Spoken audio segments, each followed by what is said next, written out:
నిన్న పవన్ కళ్యాణ్ ఒక సమావేశంలో మాట్లాడుతూ సంచలనమైన వ్యాఖ్యలు చేశారు. వాస్తవానికి పవన్ కళ్యాణ్ అంటేనే ఒక సంచలనం. ఆయన మాట్లాడిన సంచలనమే, ఆయన సినిమా తీసిన సంచలనమే, ఆయన పార్టీ పెట్టిన సంచలనమే, ఆయన డిప్యూటీ సీఎం అయినా సంచలనమే, ఆయన స్ట్రైక్ రేట్ చూసిన సంచలనమే.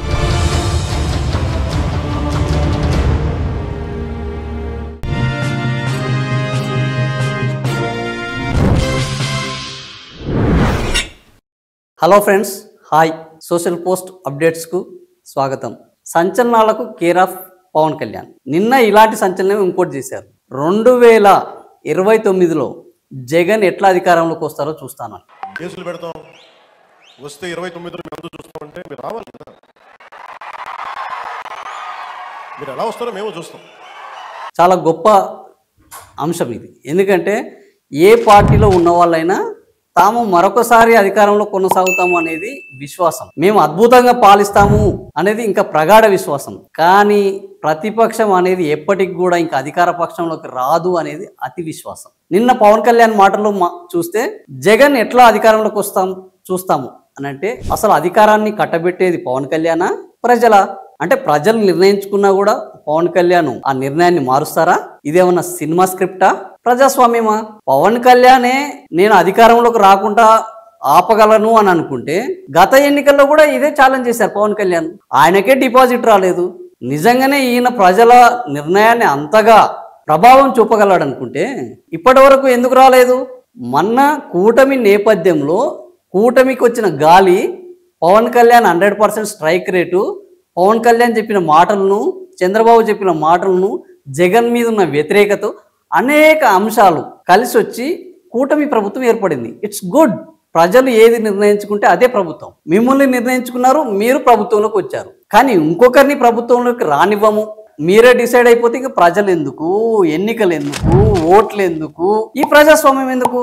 పవన్ కళ్యాణ్ ఒక్కరు ఎవరు అనుకుంటే వాళ్ళని చేయొచ్చు కదా. సో పవన్ కళ్యాణ్ గారు, మీరు పాలన అద్భుతంగా చేయండి, ప్రజల్ని మెప్పించండి, హర్షించే విధంగా అద్భుతాలను సృష్టించండి, జాతీయ స్థాయిలో ఎదగండి. మీరు ఒకప్పుడు కమ్యూనిస్ట్ అన్నారు, ఆ తర్వాత క్యాపిటలిస్ట్ అన్నారు, ఇప్పుడు మొత్తం దేవుడు, శ్రీరాముడు, గుళ్ళు, గోపురాలు, హిందుత్వం, రైటిస్ట్ అంటున్నారు. మీరు ఏ ఇష్టో ఏం సంగతో ఇప్పటికీ ఎవరికి అర్థం కాదు. ఏ మాట ఎక్కడికి పోతే అక్కడ నేను ఇక్కడే పుట్టాను అంటారు, నేను ఇక్కడి వాడిని అంటారు. మీ మాట మీద మీకు నిలకడే ఉండదు. అట్లాంటిది మీరు ప్రజాస్వామ్యాన్ని ప్రశ్నించే విధంగా, ప్రజాస్వామ్యం ఉనికిని మీరు గుర్తించని విధంగా ఇక జగన్ ఎన్నికల్లోకి ఎలా వస్తారో చూస్తాను అని సవాల్ చేయడము, అది జగన్ని సవాల్ చేసినట్టు కాదండి. ఖచ్చితంగా ప్రజలను అపహాస్యం పాలు చేసినట్టు, ప్రజాస్వామ్యాన్ని అపహాస్యం చేసినట్టు, ఎన్నికల వ్యవస్థని అపహాస్యం చేసినట్టు. ఈ విషయం మీకు అర్థమైందో లేదో మాకైతే అర్థం కావట్లేదు. కానీ మీరు ప్రజాస్వామ్యాన్ని అపహాస్యం చేసే మాటలు మాట్లాడితే మిమ్మల్ని అభిమానించే వాళ్ళు కూడా దాన్ని హర్షించరు. మీకు ఎవరు స్క్రిప్ట్ ఇస్తున్నారో ఒకసారి వాళ్ళకు చెప్పండి.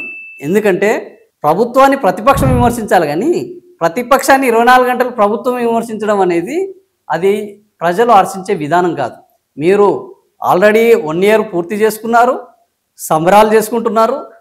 జగన్ ఏదో ఆయన పాదయాత్రలు, ఓదార్పు యాత్రలు ఆయన చేసుకుంటున్నారు. ఆయన ఏదైనా చేసుకుంటే చట్టబద్ధంగా, లేకపోతే చట్టబద్ధంగా లేదని చెప్పండి. ఏదైనా తప్పు చేస్తే చట్టబద్ధంగా శిక్షించండి. మీకు ఎందుకు అంటే ప్రజలు మీకు అధికారాన్ని కట్టబెట్టారు. You are meant for that. కానీ మీరు డిప్యూటీ సీఎంగా ఉంటూనే, ఒకవైపు సినిమాలు తీస్తూనే, ఇంకోవైపు నిత్యము 24 hours రాజకీయాలే చేస్తూ, రాజకీయాల్లో ఉంటూ ఒక మాజీ ముఖ్యమంత్రిగా ఉన్న వ్యక్తిని మీరు వచ్చేసారి అధికారంలోకి ఎలా వస్తారు చూస్తాను అని చెప్పడం మీ యొక్క స్థాయిని తగ్గిస్తుంది.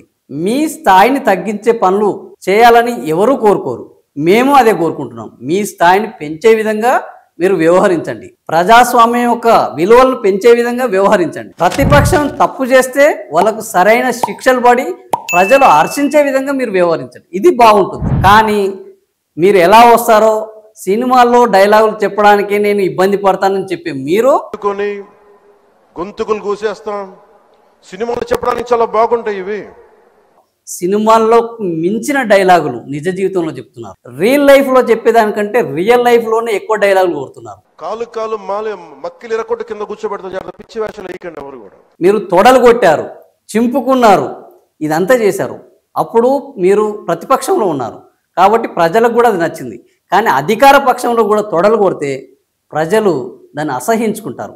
ఇట్లాంటి అసహించుకునే పనులను చేసి మీరు మీ స్థాయిని తగ్గించుకోవద్దనేది మా యొక్క ఆలోచన. మీరు చేసే మాటలు మీరు ఒకసారి పునఃసమీక్షించుకోండి. మీకే తెలుస్తుంది మీరు చేసే మాటల్లో మీరు జగన్ని తిడుతున్నారా, ఒక వ్యవస్థను తిడుతున్నారా అనేది. మీకు చాలా భవిష్యత్తు ఉన్నది, గొప్ప నాయకునిగా ఎదుగుతున్నారు. వ్యవస్థలను తిట్టడం వల్ల మీ నాయకత్వ లక్షణాల మీద, మీ ఎదుగుదల మీద అవి ప్రభావం చూపే అవకాశం ఉన్నది. కాబట్టి మీరు ఇలాంటివి చేయవద్దని మేము ఆశిస్తున్నాం. ఇక నుంచెలైనా మీరు జగన్ జపం మానేసి జనం జపం చేస్తే చాలా బాగుంటుందని మేము కోరుకుంటున్నాం. Thank you friends. మీకు ఈ విషయం నచ్చితే, నేను చెప్పిన దాంట్లో నిజం ఉంది అని అనుకుంటే, దీంట్లో తప్పులను వెతకకుండా విషయాన్ని విషయంగా చూసుకొని దీన్ని మీరు ఆలోచించండి. నిజంగా ఇందులో మేము కూడా సరిదిద్దుకోవాల్సిన అంశాలు ఉంటే కామెంట్ చేయండి, ఇంకో నలుగురికి షేర్ చేయండి. Thank you.